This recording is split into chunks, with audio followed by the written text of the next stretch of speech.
Good afternoon. How are you?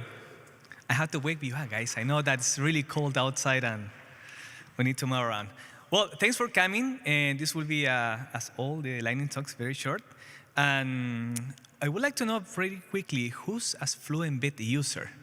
Maybe if you. OK, so half of you know this tool and half of you want to know more. One of the problems in this space is that we generate ton and ton of data, right? And the only prediction that we have is like many times cost goes up, right? The volume of data is going up like crazy, okay? So this is a fact, and year over year, this will grow, no matter what.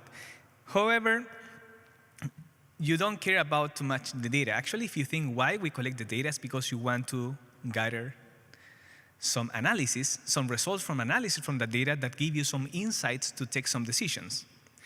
And the reality is like you have to deal with this scenario, right? Logs, matrix traces, multiple applications, Java, COBOL, whatever, right? And how do you achieve this data analysis if you are in this scenario?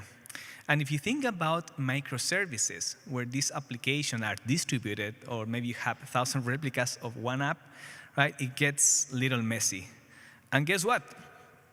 Our users, you always want more performance, right? But if the volume of data is going up like crazy, how do we achieve that? Yeah, there are different ways to scale, right? But the most interesting way will be like how we can have a solution that scales over time and is always optimizing for performance. And at the end of the day, if you consume less CPU, less memory, you pay less, right? That's what matters. And to achieve this, also, you have a huge environment with multiple sources of data and likely multiple destinations. Usually, companies don't send the data to just one backend. They use S3 because it's cheap. Sometimes they use Splunk, not because they love it, but because, hey, they are laughing, right? Because you need some real-time search, and indexing is pretty good. But that has a cost. So one problem to solve all this stuff from moving data at scale is done with Fluent Bit, for those who are new to the solution. And Fluent Bit is everywhere. And Fluent Bit project has been driven by a few principles since the beginning, like high performance but low resource usage, being a vendor-neutral solution that also is easy to integrate. As a project, we don't want that you go and replace what you have. Actually, we want to give you something that you just do some kind of plug and play, right? And that is Fluent Bit. And a broad ecosystem support. Fluent Bit, same as Fluentd, it's a graduated project with the CNCF. And I have a duplicate slide. It's good.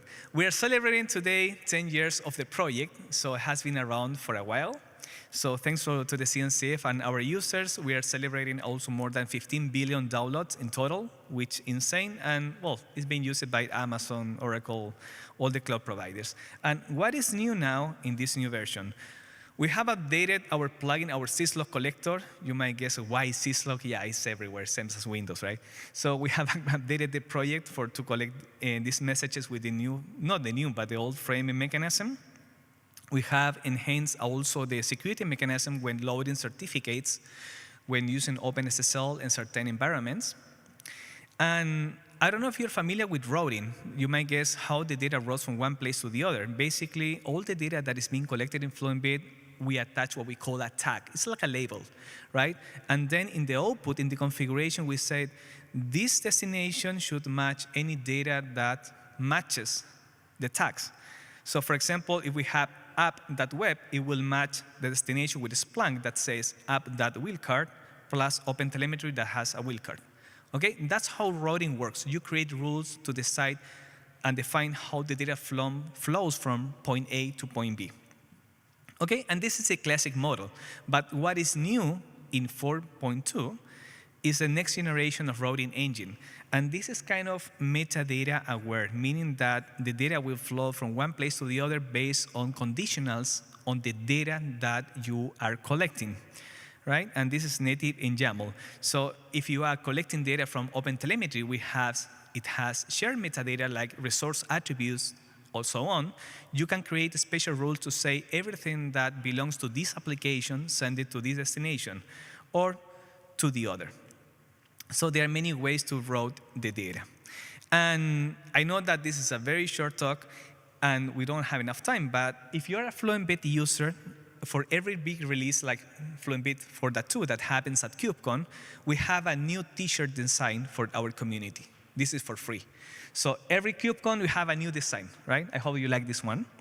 And feel free to find us in Observability Day. Right now is in Building B, where we are giving away these t-shirts, or you can go to the Fluent kiosk in KubeCon starting from tomorrow. That's all for now. Thank you.